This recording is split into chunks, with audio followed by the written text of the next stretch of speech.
பொதுவாக எல்லாருமே எங்ககிட்ட கேட்குற கேள்வி என்னன்னா, ஏன் திருப்பூரில் மட்டும் அன்னதானம் பண்ணுறீங்க, மற்ற ஊரில் ஏழை எளிய மக்கள் சாமானிய மக்கள் இல்லையா? நாங்கள் சொல்கிறது ஒன்று தான். நாங்கள் ஒரு புள்ளியை தான் தொடங்கியிருக்கோம். இந்த ஸ்ரீ பொன்னான தீபம் பொது தொண்டு அறக்கட்டளைங்கிறது இந்த உலகத்துக்கே சொந்தமானது. தொழிலாளர்கள் நிறைந்த இந்த திருப்பூரில் இதை ஆரம்பிச்சிருக்கோம். இது திருப்பூரில் எங்களால் ஆரம்பிக்க முடிஞ்ச ஒரு சிறு புள்ளி தான். இந்த புள்ளி கண்டிப்பாக பெரிய ஆலமரமாக மாறும்.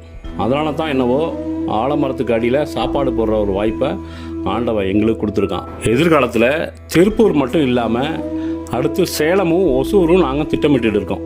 தொடர்ந்து எல்லா ஊர்களிலும் புதிய பெருநிலையம், அரசு மருத்துவமனைன்ட்டு மக்கள் அதிகம் கூடுற இடங்களில் உணவு கொடுக்க நாங்கள் திட்டமிட்டு வரோம். கொடுக்குற உணவும் மிகவும் சத்தாகவும் ஆரோக்கியமாகவும் இருக்கும். இவ்வளவு அர்ப்பணிக்கும் காரணம் எம்பெருமான் மணிகண்டன் மேலே நாங்கள் வச்சுருக்க பக்தி தான். எல்லாத்தையும் விட எங்கள் கூடவே இருந்து இந்த அறப்பணிக்கு ஆதரவு கொடுத்துட்டு வர நல்ல உள்ளங்களுக்கு நாங்கள் மனமார்ந்த நன்றி. குருவே சரணம்.